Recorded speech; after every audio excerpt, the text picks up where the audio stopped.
Les échanges entre la Première ministre et la délégation des professeurs émérites de la RDC ont porté sur la reconnaissance de leur statut et les attentes de cette catégorie d'universitaires chevronnés. L'occasion pour le professeur émérite Baudouin Boissa Bouchumbu, porte-parole de la délégation, d'exprimer d'entrée des jeux la gratitude de ce père envers les autorités nationales. Il a dit, je cite, « Nous avons commencé par remercier son Excellence Monsieur le Président de la République et elle-même, Madame la Première ministre, pour la manière dont il nous a soutenus dans l'organisation des obsèques de notre premier président, le professeur émérite Malembe Mandiac. Nous avons été honorés par tous les hommages qui ont été rendus à notre président par les autorités de ce pays, a dit Baudouin Boissa, fin des citations. Cette rencontre a été également l'occasion pour les professeurs émérites.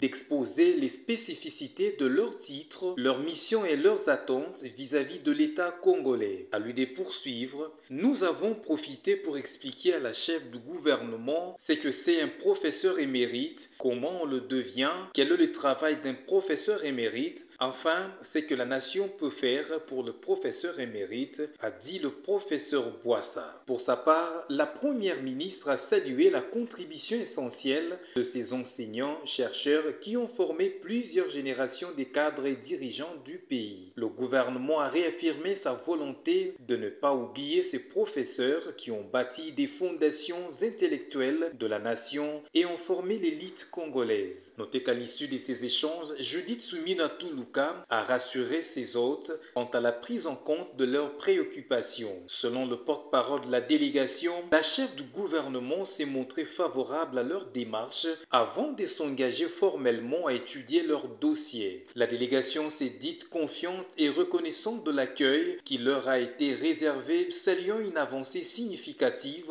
dans la reconnaissance de leur contribution intellectuelle et académique à la nation.